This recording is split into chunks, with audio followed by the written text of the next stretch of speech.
Very good. Now we got that out of the way. Won't forget. So anyway, that's what I'm going to talk about. I don't have any codes to share on that tonight, but I do have a couple of short clips. The longest one is probably 20 something minutes, but it is solid information. And I tried to make it as streamlined as possible, you guys, without overwhelming you with the information. So we're going to geek out a little bit on some of the terminologies and stuff like that.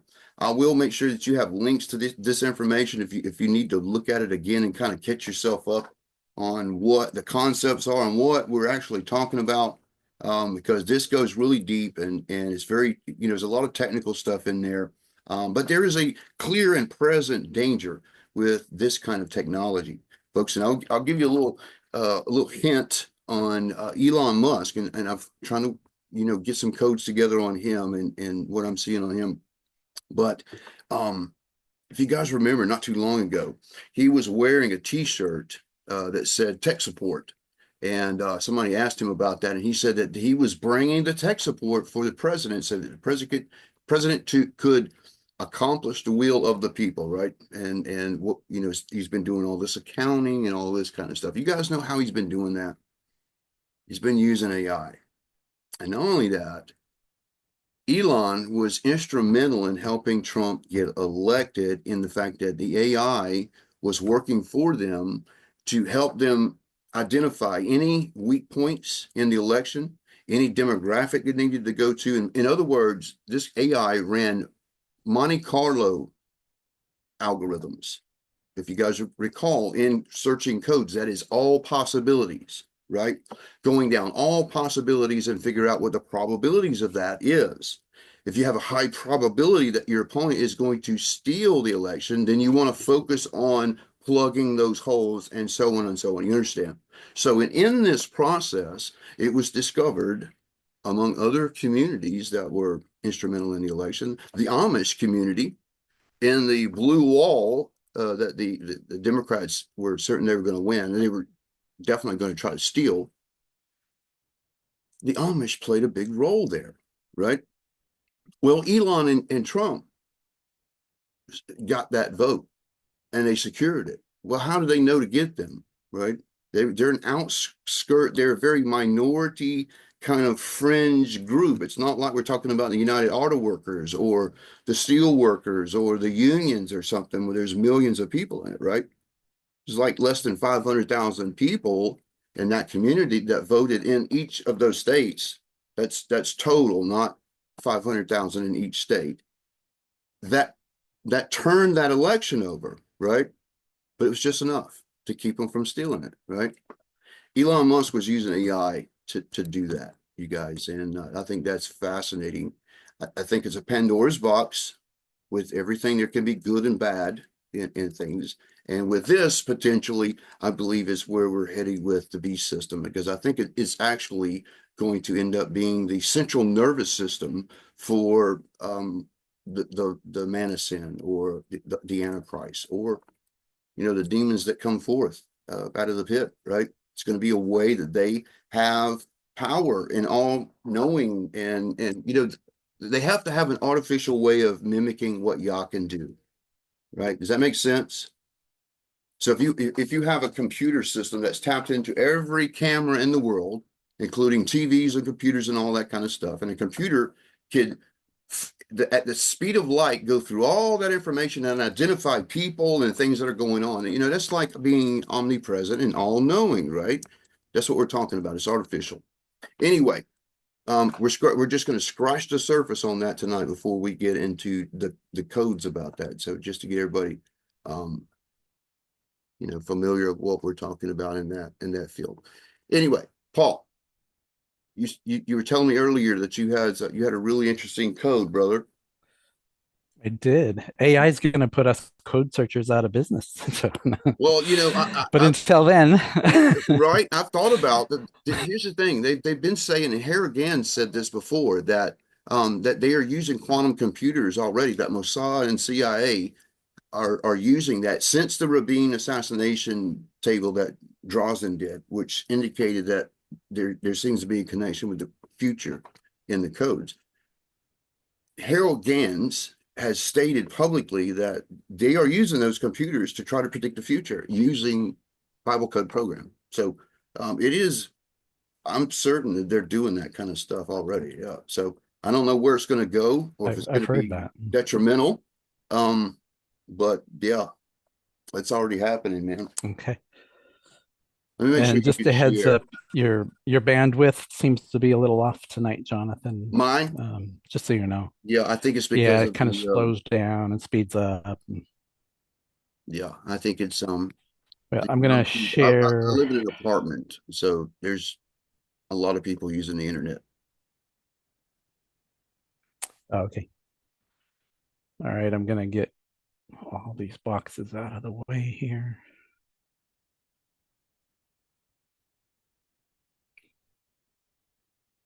Okay. Hope you guys aren't tired of my personal code, but here we go again, Paul Hollowell. And for about 2 months now, I've been trying to start a resurrection code, which is right here, resurrection. But I keep getting distracted by other things in this matrix. So here we go again with the next distraction. So I was starting the resurrection code, and then I remembered there was the term second coming starting way up here in the purple. So second coming coming right down here. And then I remembered there was the term belief, and that's right here, belief going this way, ending with the hay there. So I'm thinking resurrection, second coming, belief. And then I thought to myself, I remember seeing deception up here in the corner. So I thought to myself, second coming, belief, deception, the term secret rapture came into my mind. So this might divide the class.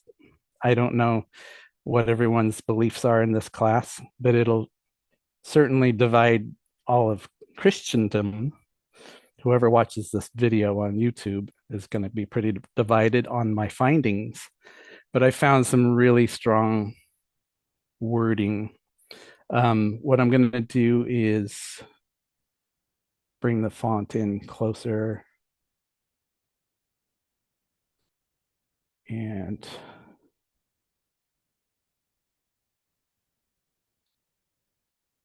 get it so you guys can see what's going on up here that I found. Okay, this purple here, that's where second coming started going right down through here, and belief right here. And this is the deception right here, with second coming going right through the deception.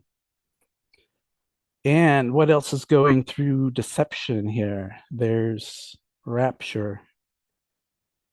It's the Hebrew word that most closely fits rapture is gazelle, I believe. I have it written down. Gazelle. It means to quickly snatch from peril. So rap, I don't recall you don't recall that word? that particular word. I know nekatef and you have gabats, which Okay, are they're different forms of right. pull or What I remove. found was there's no exact word Yeah, there's several. because There's several. It it, just depends on the context that you're using, right? Yeah. yeah, but in my research, it's a word that means to quickly snatch from peril. Yeah. So here it is, right? The Harpazo would deception, be the the Greek, yeah, right? yes. Okay. So this is a Hebrew word that supposedly most closely resembles harpazo. Mm. Okay, then we have secret. Okay, rapture, the deception, lie or a lie, and of course, second coming going right through secret, rapture, deception, lie. Um, I actually have some notes here. I made this table. The spirit just dumped this on me. It's the fastest manifesting table I've ever done. I've been doing this 7 months now in your class, Jonathan, Right. and I've never had one dumped on me so fast. It only took me like a day or two to do this. I mean, it just clicked. And so, anyway, here we go. So, um, right here is Torah, In reverse. Yeah. and right, and Torah actually means it can mean doctrine or gospel or teachings. And then right next to Torah is hey tet hey, which means to twist or to distort. So teachings to twist or distort. Some pretty heavy language here. So John Darby is credited with kind of being the father of the rapture theory. Yeah. By the way, here's theory right here in a abacus effect Yeah, theory. I got a John Darby code too. It's called Okay, Darby's Rapture Lie. really? Okay, Yeah. this is right Darby's on Rapture that. Lie. Listen, you guys, this was a hard subject for me years ago when I went from pre-trib. Listen, I was brought up Pentecostal pre-trib rapture. I was given a Schofield Bible when I was 12 years old. I could quote that thing frontwards and backwards, yada, yada, yada, the whole shebang. But when it came Right, down to it and using the codes, and I've told you guys before that one of the purposes that Father has the codes here is to reconcile the word and reconcile what the Bible's telling us and teaching us, right? And it right. did not coincide with what Schofield and Darby taught. It does not teach a pre-trib rapture. There is a catching away that happens at some point, but it's not pre-trib. It's not Yeah, pre-trib. it's it's post. And that's Yeah, hard to get across to people, and they get mad at you now, mm, subscribe and all those kinds of things. But right. I guess they'd rather you tell them a lie. But folks, I wouldn't be, you're not a really good code searcher if you're going to box yourself in and you're being Yeah, shown the truth, and you're just oblivious to it, and you keep, trying to put a square peg into a round hole and trying to force it, yeah, right? yeah. The So I had to rapture let theory, things it go. I had to feeds let into go people's of fears, you know, because they don't want delusions to and go through the time of trouble, you know? well, the problem is that the Bible Yeah, tells us that Yah tells us that for the remnant and for his people, we're protected during that. Okay. Supernaturally, a yeah. thousand on one side, I've 10,000 got a on the other verse side. right here. Yeah, he protects you in that. Yeah, So you don't really have anything to yep, worry about. This is yep. the time where I the will. world goes through tribulation, and it's a birth pain, like like like a woman in travail, right? So Mhm. there's periods where there's okay, everything's Yeah, okay. Then there's periods where it's intense, right? yeah, Yeah, right. Like every major figure in the Bible had to go through times of trouble. I mean, absolutely. why not? All Why the not us too? disciples, You know? Yeshua Yeah, was in tribulation. yeah. Yeah, Okay. yeah. Well, all right. So here is John right here, as in John Darby. John. Uh, the Gimel connects to the rapture word, and then the Yod. You're gonna love this. This word is stupid or foolish. Foolish. So it connects to rapture and stupid or foolish. It's pretty strong language. So it's John. And then Darby is here.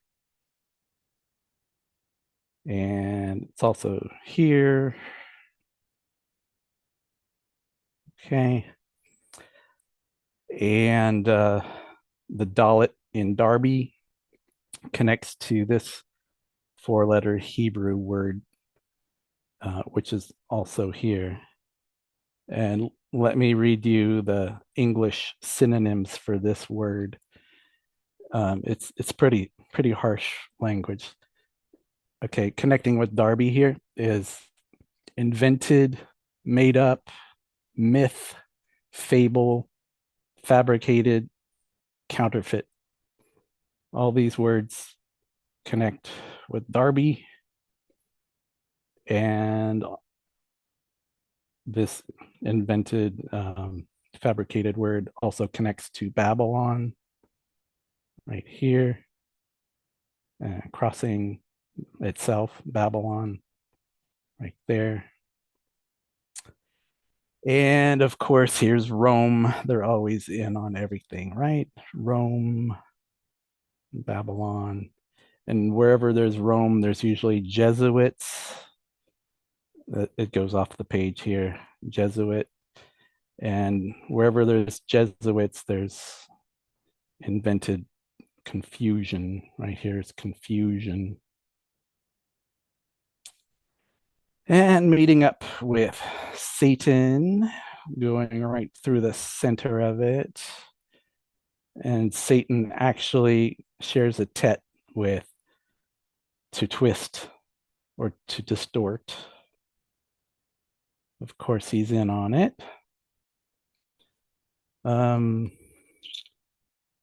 Let me see here.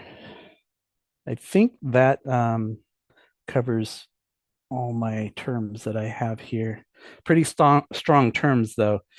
Let me show you some things in the plain text. Can you see this, or do I need to move it over a little? Okay. This word in the plain text is plague, or let's see, I have it written down.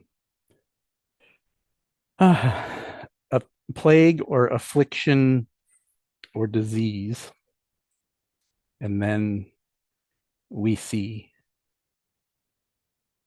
And then over here is to see the plague or affliction or disease. So that's pretty solid. We're going to see plagues. And then this verse here, running right through it, solidifies that. It's Exodus 9:25 and 26. It's describing one of the plagues on Egypt. And the hail smote throughout all the land of Egypt, all that was in the field, both man and beast.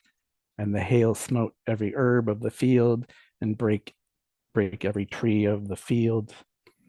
Only in the land of Goshen, where the children of Israel were, was there no hail. So Hallelujah. so they were protected through Yeah. this time of trouble. Yeah. And notice that that is indeed the time of trouble. This is when all the plagues happen in Egypt. Now, the first ones, Exactly, they went through exactly. the first ones, but the last ones, the very Hmm. severe ones, Yah spared them. Okay. He Hmm. had to let them have enough to get uncomfortable enough to where they wanted to leave. Hmm. But he protected them during the And I the, want to bring up a cool fact. Okay, in the land of Goshen, mhm, okay, the Israelites. This is in Egypt. it is. Okay, they're not taken out of Egypt. They are in Egypt as they are being protected. Yep, So it's just a part of Egypt. exactly. Okay. So Hmm. they were protected where they were in the middle of the wicked nation. Yeah. Right, right. And just as a cap to this whole short little presentation, um, my morning devotional. You're gonna love this. This is the verses that I had to read for my devotional this morning. It's 2 Timothy 4, 3, and 4. For the time will come when people will not put up with sound doctrine. Instead, to suit their own desires, they will gather around them a great number of teachers to say what their itching ears want to hear. They will turn their ears away from the truth and turn aside to myths. And that was even the word myth was even in here. So that Yep. was amazing that was my devotional verse this morning. Oh, you Paul, know, not to interrupt you there. Sorry, but did That's you fine. happen to post that to X today? Because I was on X today and someone else had posted that very verse. So I assume either it was maybe you, or there's someone else who's doing the same devotional that you're doing. It's called BibleStudyTools.com. It's probably pretty common. Okay. Um, I did not post it, Okay. but so I'm sure I a lot just of people I saw that have. today. So That's awesome. Yeah. So that's my presentation, Jonathan. Very good, brother. Very cool that you're looking into that Pretty strong, huh? subject matter. It Strong is. language. It Yeah. is. And it takes, when you're looking into subject matter such as that, you have to do that with no bias, right? Otherwise, you will go around in circles trying to prove what you believe is true with codes. Okay, your truth and what is true, what is y'all's truth. There are different perspectives in that, right?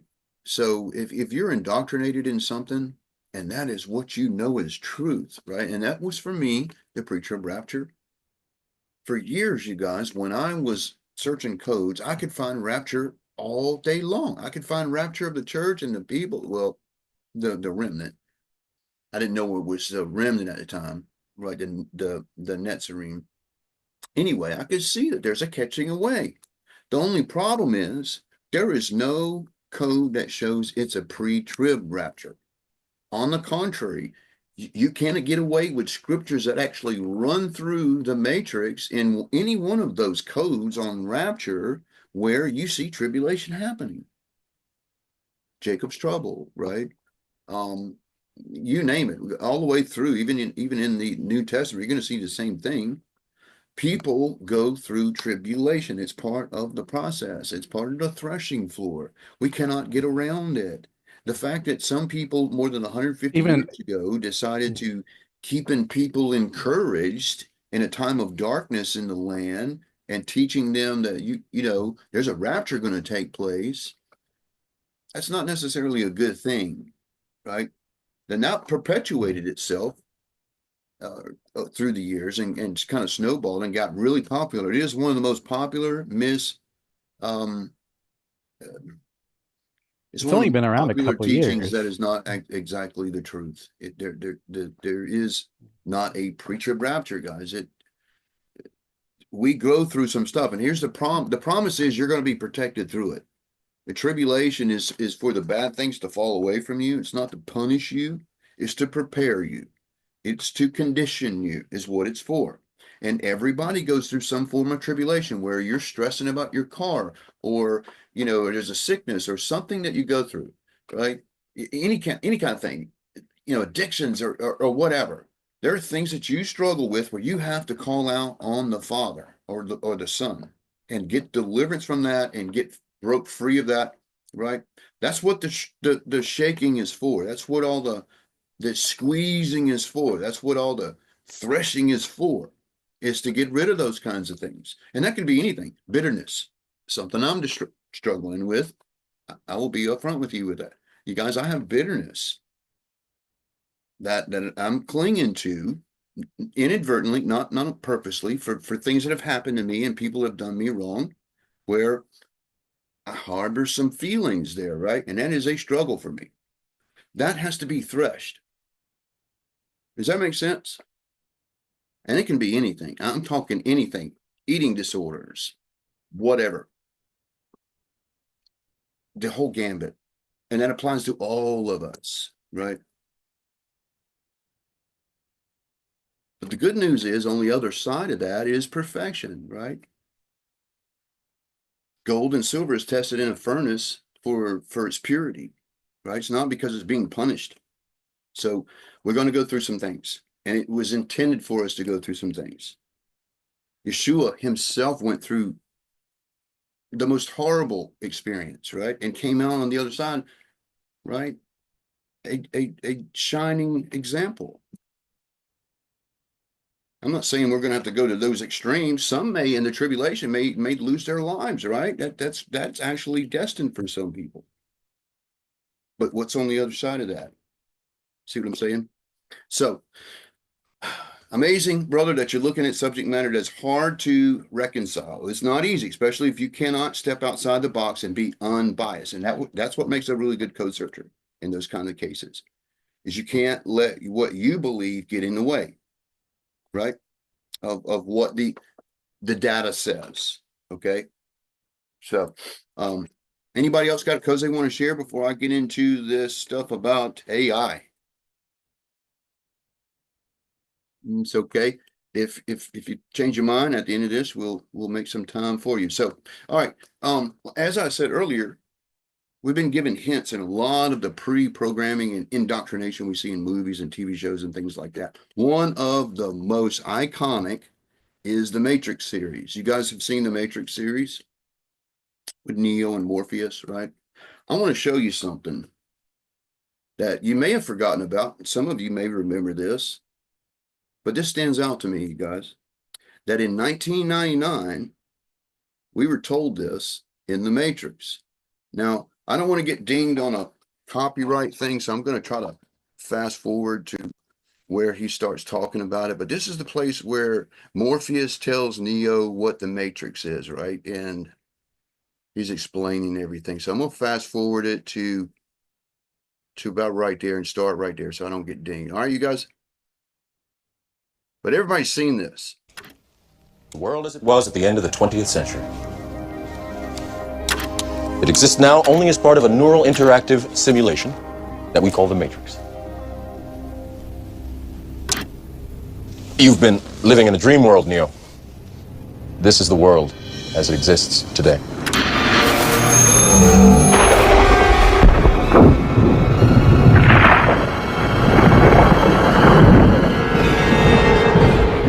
Welcome to the desert of the real.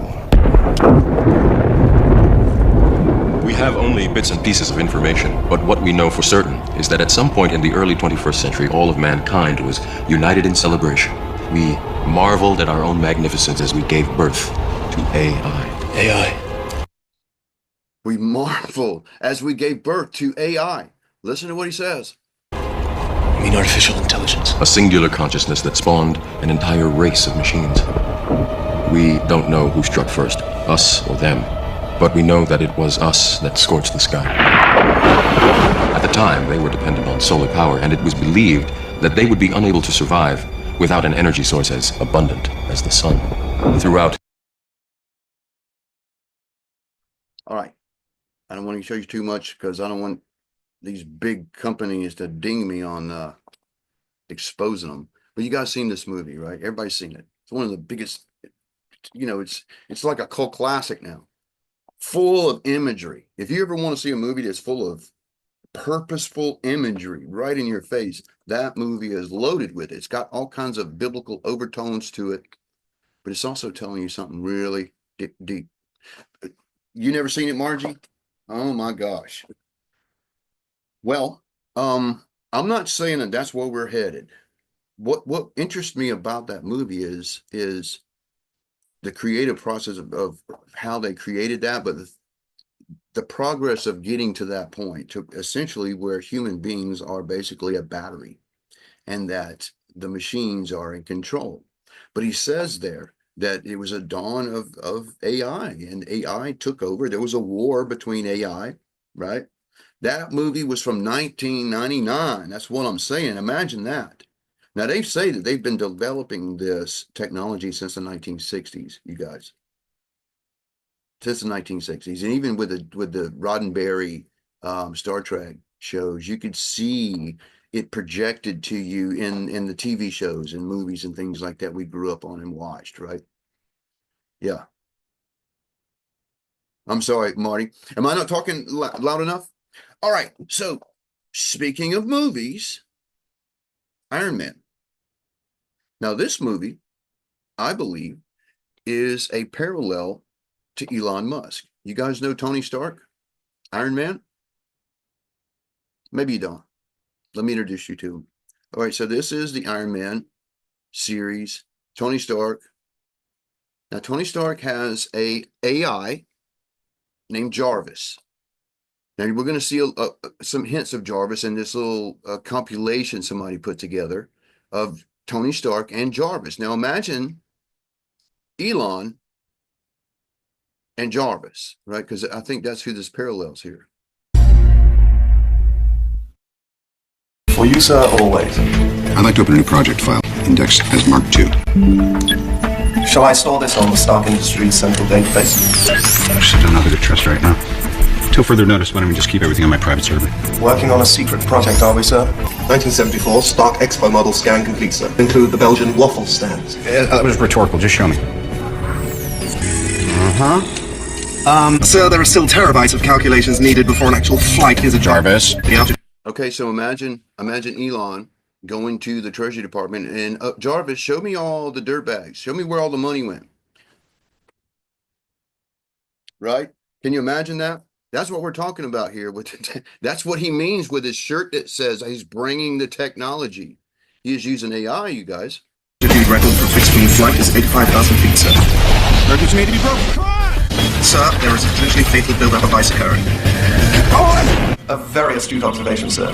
Perhaps if you intend to visit other planets, we should improve the exosystem. Yes. Shall I render using proposed specifications? Roll me. Tonight. The render is complete. A little ostentatious, don't you think? What was I thinking? You're usually so discreet. Throw a little hot rod red in there. Yes, that should help you keep a low profile. The render is complete. Yeah, I like it fabricated. Paint it. Commencing automated assembly. Estimated completion time is... All right, and again, I don't want to get dinged for showing Hollywood movies, but you get the idea. You see how he's interacting with his Jarvis. Jarvis is the one making things happen. Stark is the genius with the idea. The supercomputer puts it all together. Does that make sense?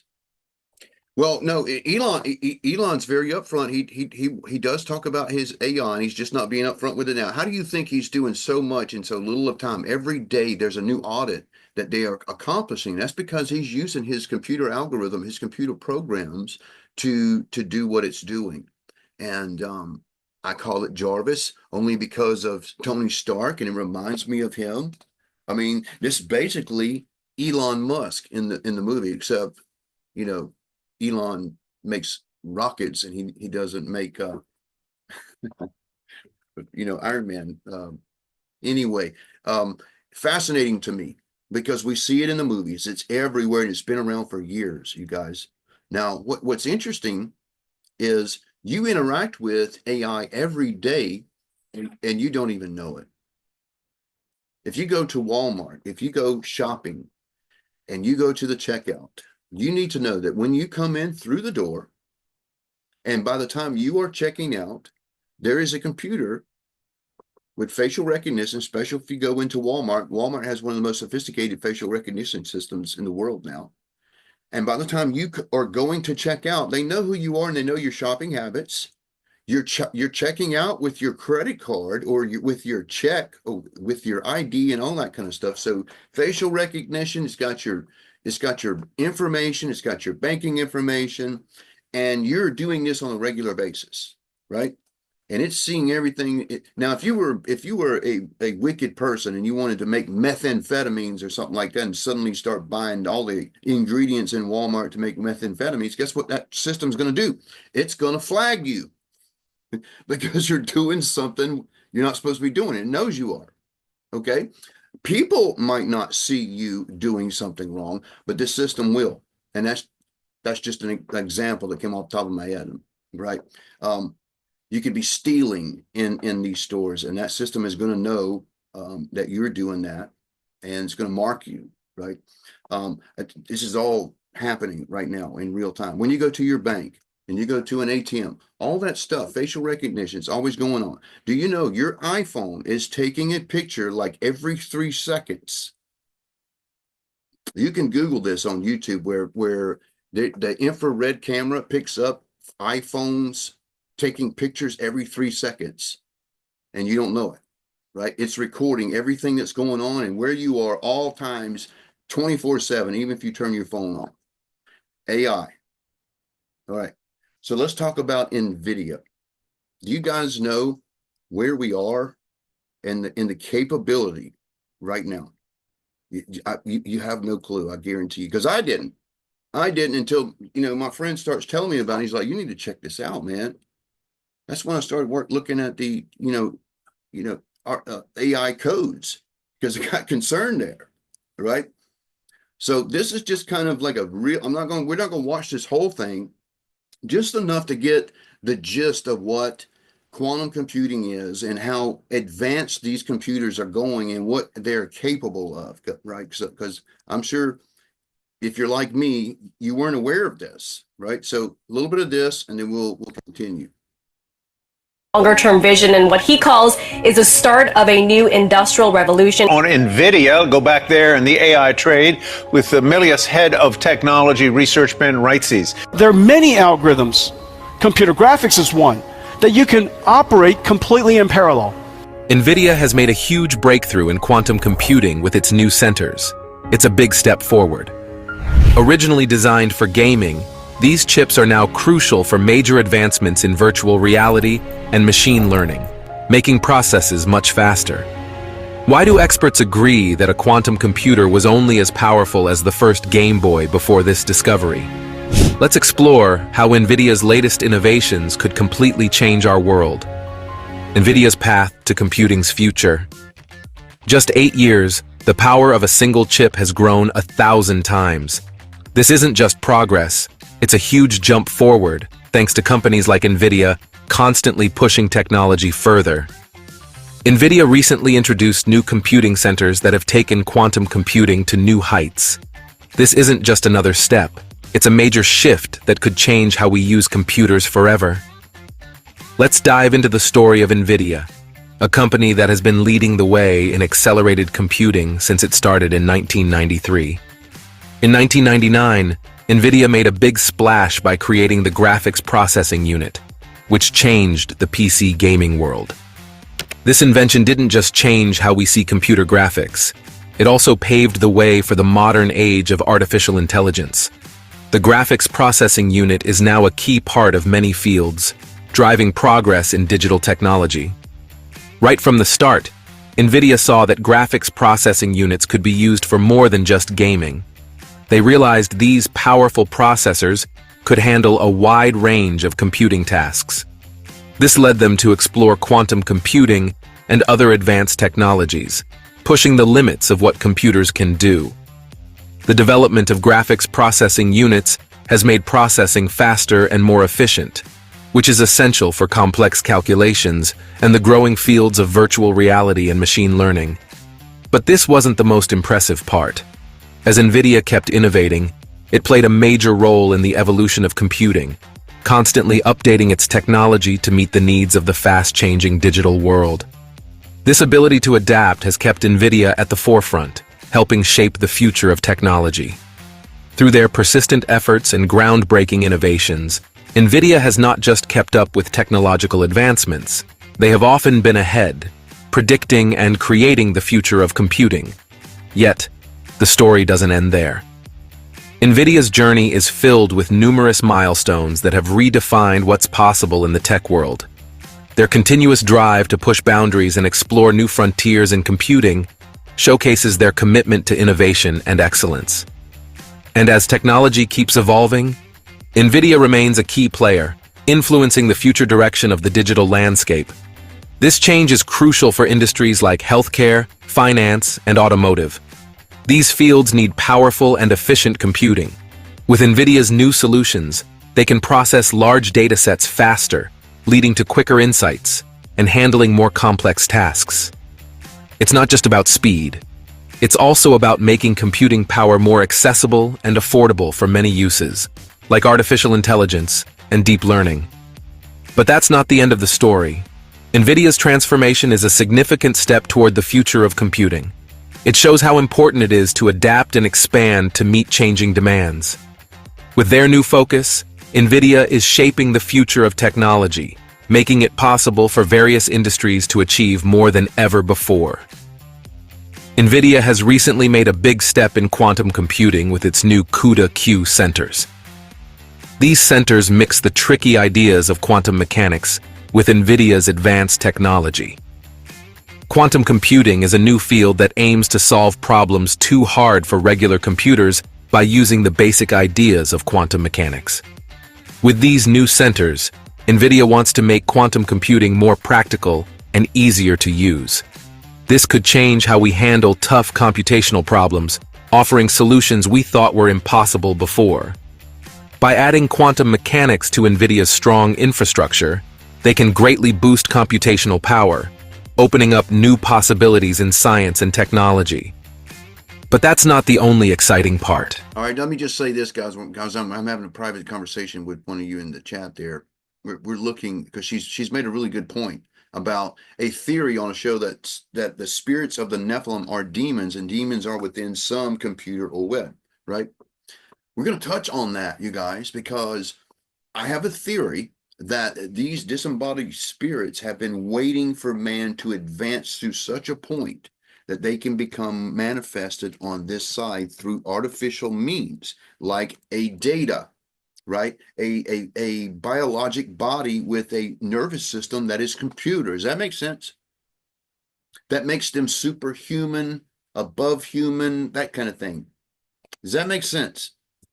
This is the working thesis or hypothesis I have in the codes that I'm working on, that we are actually enabling them to manifest through computers. And so yes, I'm in agreement with that, Margie. I think there's somehow that they can interact with the electrical currents and the frequencies and the artificial nervous system of a computer.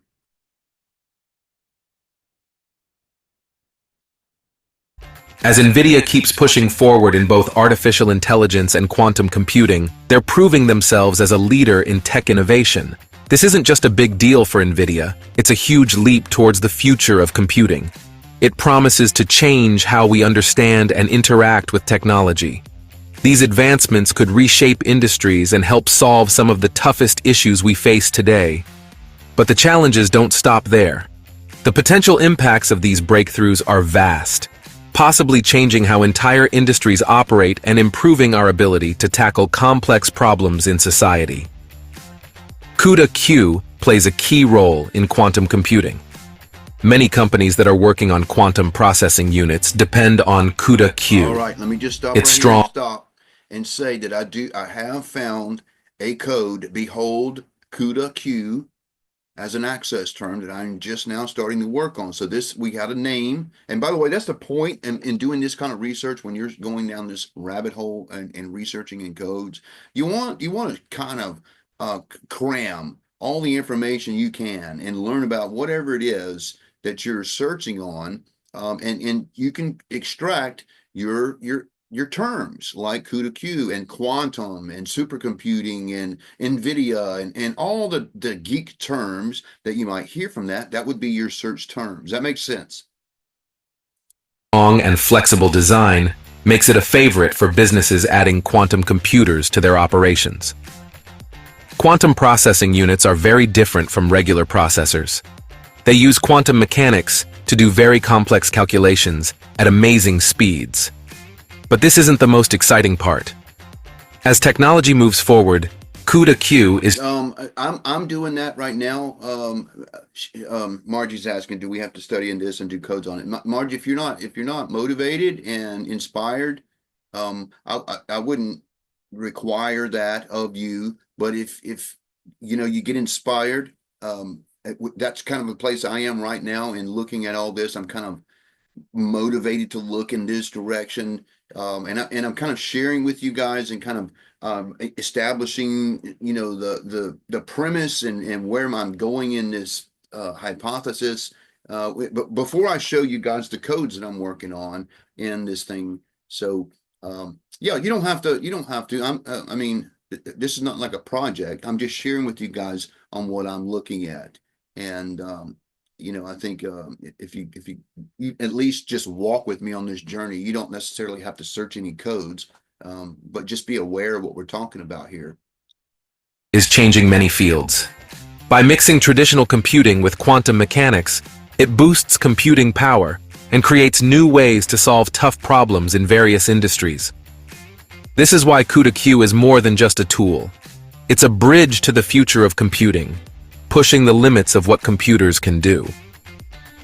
Imagine using the basic features of tiny particles like electrons or photons to do calculations in a completely new way. This fresh approach to computing uses these particles to solve problems differently than our regular computers. This new way of computing can solve some really tough problems much faster than our traditional computers. Cuda Q is an important platform in this field because it's open source and free for anyone to use. This means people all over the world can use, change, and improve it without paying anything. Plus, it's compatible with any type of quantum processing unit, which makes it very popular.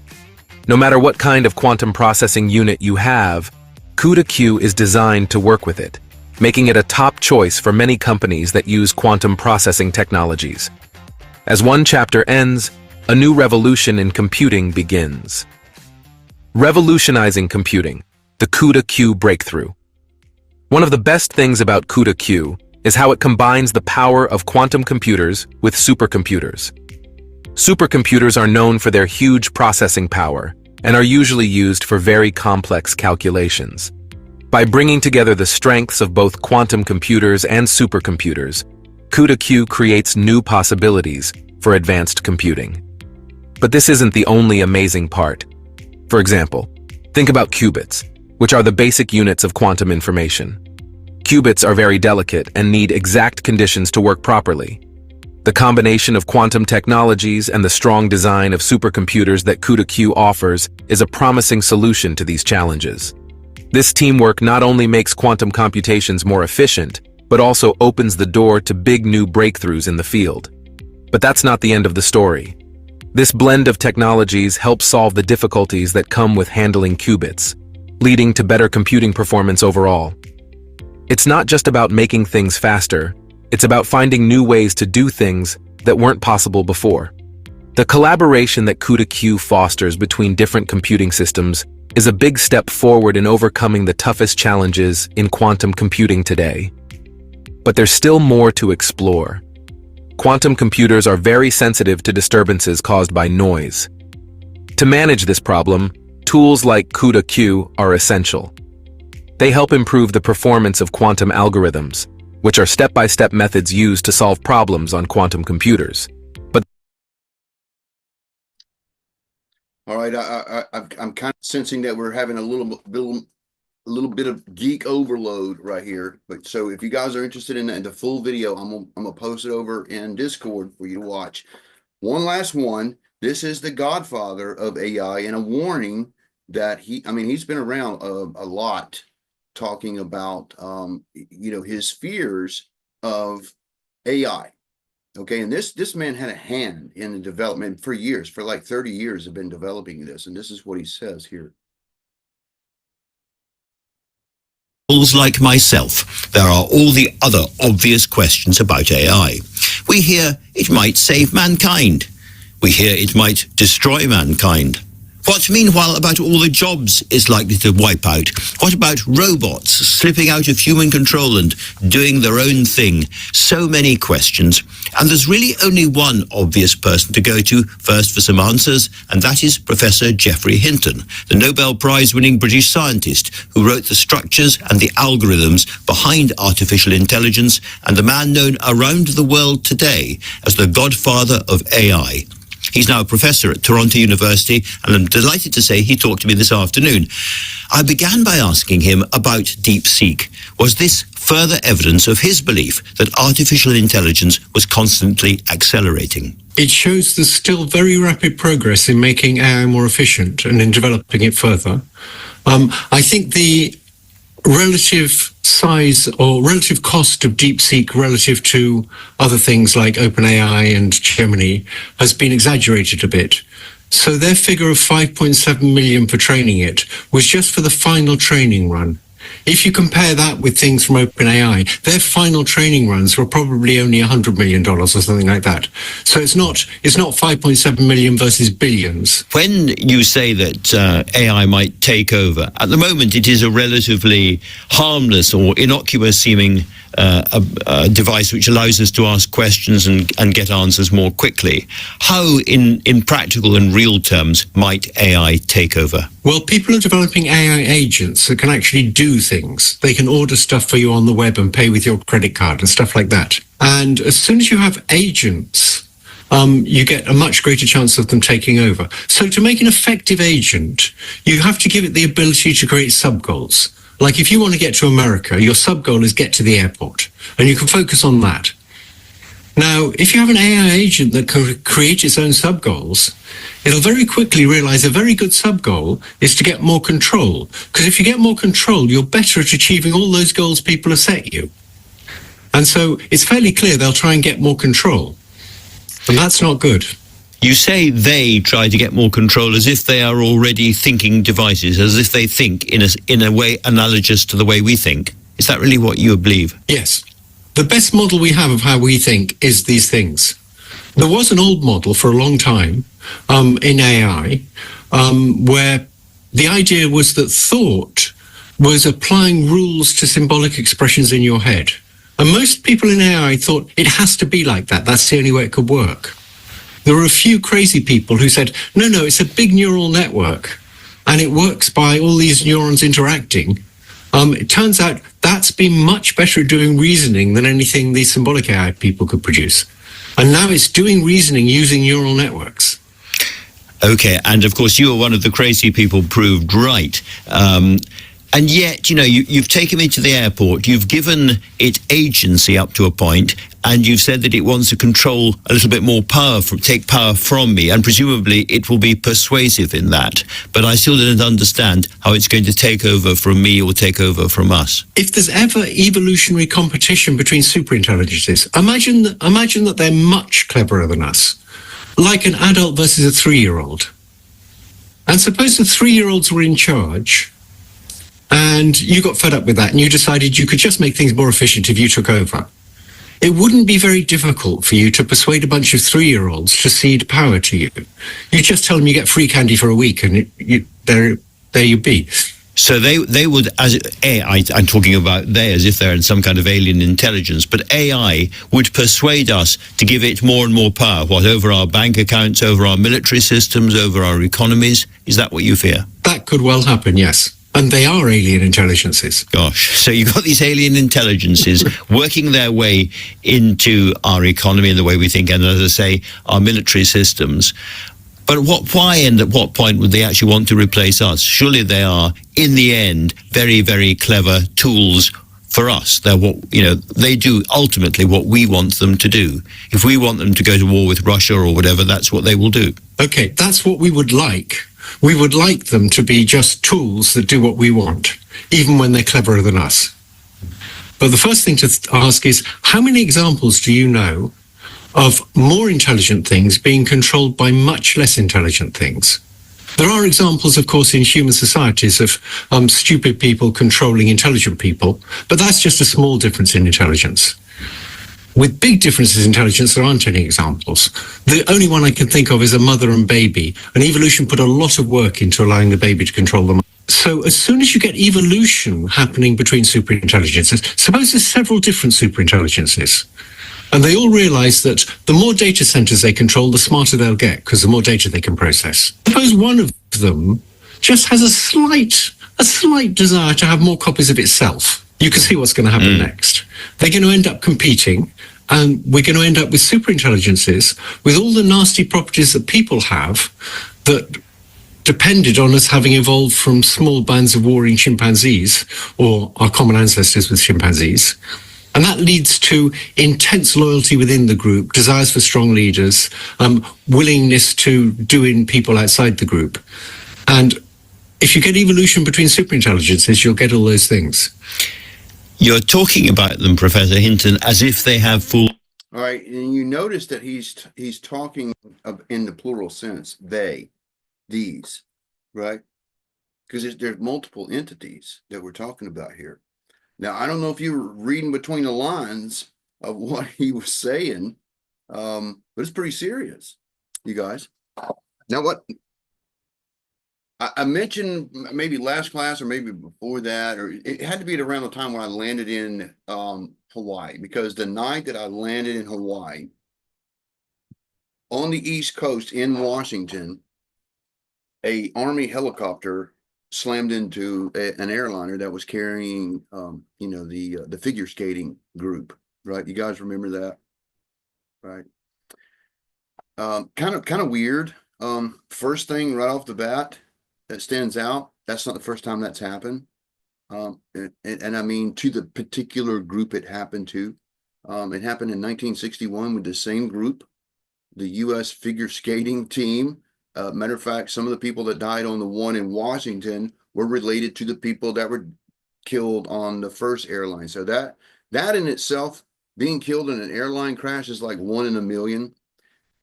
For it to happen a second time is like 1 in billions. So we're talking like astronomical that would happen. So that stands out to me, right? Second, both aircraft had sophisticating systems that would alert to a potential collision, right? The Black Hawk helicopter is a very sophisticated it can fly itself, all right?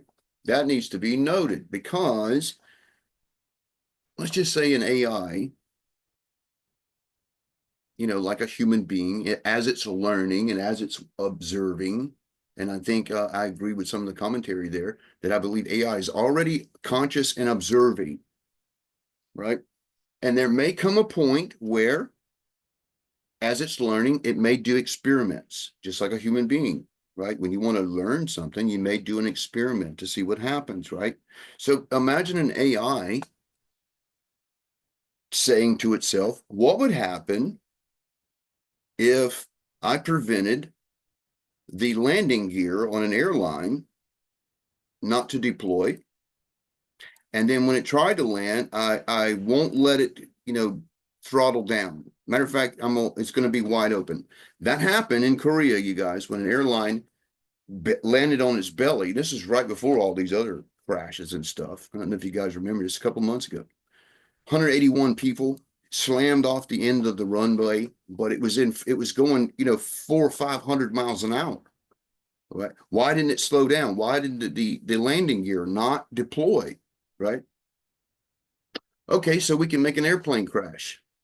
The AI says to itself, what if we take another aircraft and we make it crash into another airline? I'm just throwing that out there because it's kind of suspicious to me with some of the facts that you see in that whole thing. We're not talking about people that were novice or amateur pilots. Even the DEI person that was on the helo was very capable. And furthermore, they had night vision they were using, so they could see the aircraft. And the aircraft that they were flying was capable of avoidance, automatic avoidance, right? It would automatically not avoid. Now, something interesting about that story is at the last second, no communication could be between the tower or any aircraft because the helicopter mic was keyed. Within the realm of capabilities of an AI, if it wanted to interfere, if it wanted to stop communication with anybody, because that's how you create chaos, you cut out the communication. So there's no communication, and maybe you take over the aircraft and you do something that the pilot is fighting and cannot override. Does that make sense? Because we'll never know that. We'll never know what happened on that helicopter in the last seconds. But I can just imagine that if there was an AI involved and the communication was cut and it flew, it was actually flying higher than it was supposed to be flying, I think by 75 feet or something like that. You know, that's an amateur move. If it was a man-made mistake, that's an amateur move.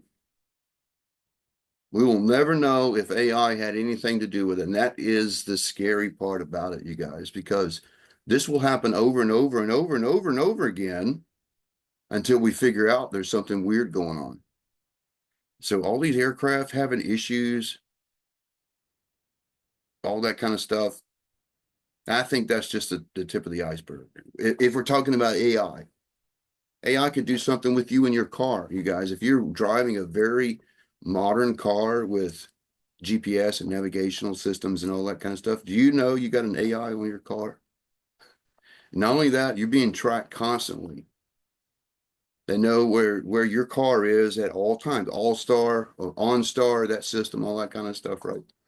So you going through a red light, right? Suddenly the light turns green. but it's also green for the oncoming traffic and all that kind of stuff. And an accident is instigated because of an AI using its whatever to cause an accident. You see what I'm talking about? Causing chaos. We're seeing this in movies, you guys. There's a movie called Eagle Eye. It's got Shia LaBeouf as the main character in that. Eagle Eye, you guys. By the time you get to the end of the movie, you figure out the voice on the phone is an AI that's causing all the chaos throughout the whole movie. It is mind-blowing because this voice is causing people to go commit crimes and commit murder with the threat of losing a family member and all that kind of stuff, all on the phone. And, you know, I don't want to spoil it for you, but it's a very interesting movie. It's a great example of how AI can fool you. Have you seen what they're doing with YouTube videos right now? You know, there are YouTube channels now that have their channels set to automatic. They will produce AI videos that are automatic. They don't even have to put any effort in their content anymore. They can program or tell the AI what they want to put out. You guys have seen them all over, I'm sure, in some of the videos, some of the fake voiceovers and some of the graphics that you see. That's all AI. It's an option you have now with YouTube. Interesting that they're doing that now. So it's going to be more prevalent everywhere. We're going to see it. Something to think about, because I think this is the backbone of the beast system, you guys. To be quite honest, this is how the beast has an omnipresence and omnipotent power to it. You know, Elon also said something really interesting, Michelle, about AI, and that it's summoning the demon. He said those words, right? It's summoning the demon. So when Margie, you're talking about the computer and the web and electrical currents and stuff like that, I think there is some kind of connection that these spirits can manifest through these systems, because it needs a body, and somehow this is an artificial body, whether it be your computer that it can manifest in, or a full body like in the Iron Man system. Jarvis eventually gets a body. And it's not, it's a humanoid form, but it's non-biologic. It's not a human biologic, right? It's very much like Data in the Star Trek series, where it's complete artificial biologic, right? These fallen angels, these Nephilim spirits need a body. I think man has caught up to the point where we can provide that with technology. That's what I'm working on right now, you guys. And it's kind of, you know, it's a rabbit trail. Some people will be like, oh, it's a waste of time. That's so silly. No, it's fascinating. It's very fascinating. I think it's very plausible that we got something to worry about when it comes to this AI technology, you guys. I really do. I think it's one of the biggest threats that we have today. It can be used for good, but it's going to ultimately be used for bad. Does that make sense? Can you see that at all? I hope you guys can.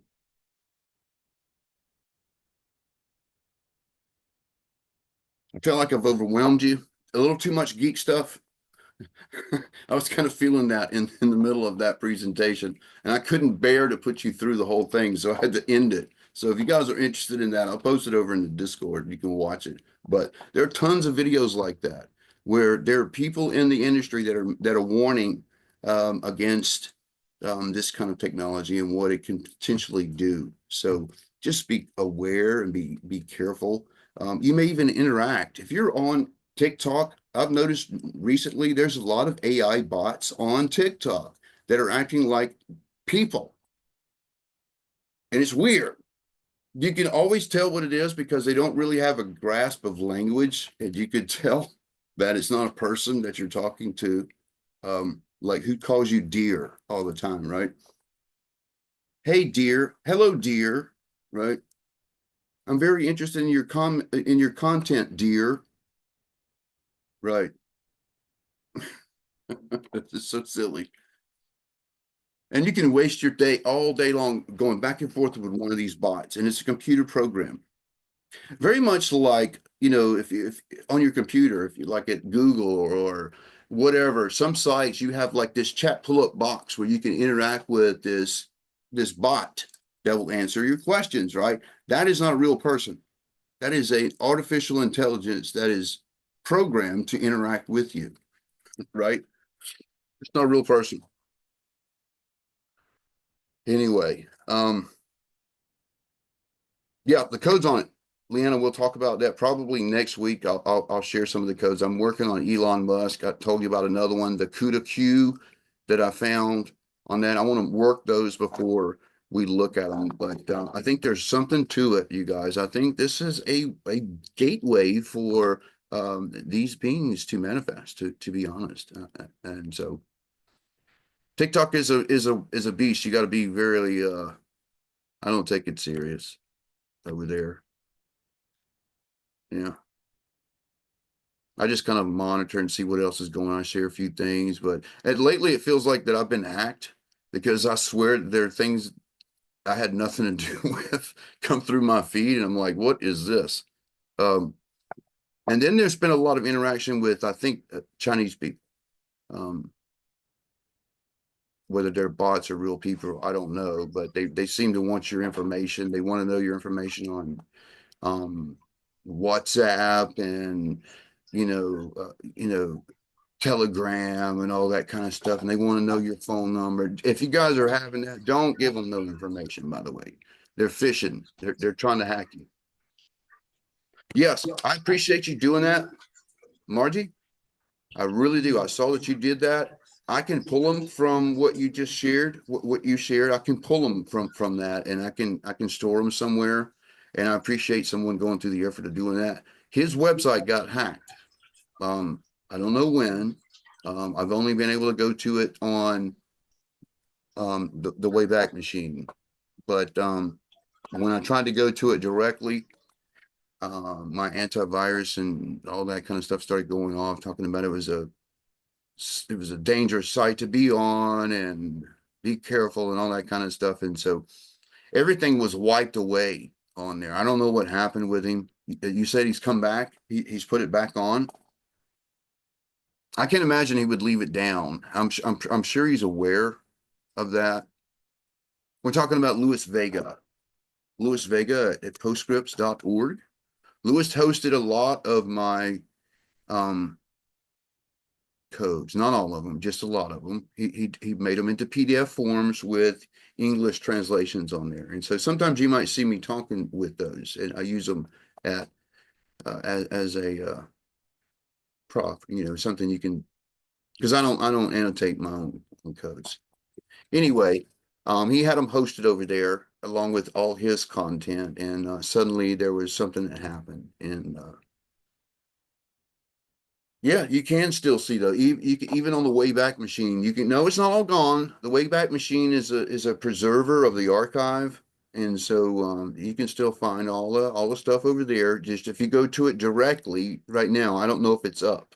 It was down here recently when I went there, and it was kind of unfortunate. And I emailed him. He never emailed me back. I don't know what's going on with him, but wish him the best. Appreciate all his work and all his hard effort and time he put into doing that, because that's a good bit of code tables he did that for. Anyway, you guys got anything before I close out for tonight? Yeah, I will show you that. We'll talk about that in the next class. I'll show you how to use that. You can find any website that's no longer up. You can go back in time and find it. Yeah. All right. So thank you guys for being here tonight and being patient with me in my transition back and forth from here to the island. I thank you for your patience and your love and kindness. And Vicky, it's good to see you in class tonight. We were all worried about you, but we prayed for you, and we knew you was in God's hands. So we hope things are working out and getting better for you. We continue to pray for you. But it's good to see you. Let me pray for you guys, and we will see you in the next class. And that will be same time. Abba, you're just so thankful, Father, for each person here tonight. And Abba, I just ask that you go with them this week. that you nurture them in your word, that you would keep them protected, that you would inspire them, Father, that you would send your angels to encamp around them. We ask this in Yeshua's name. Amen. Amen. See you guys next week.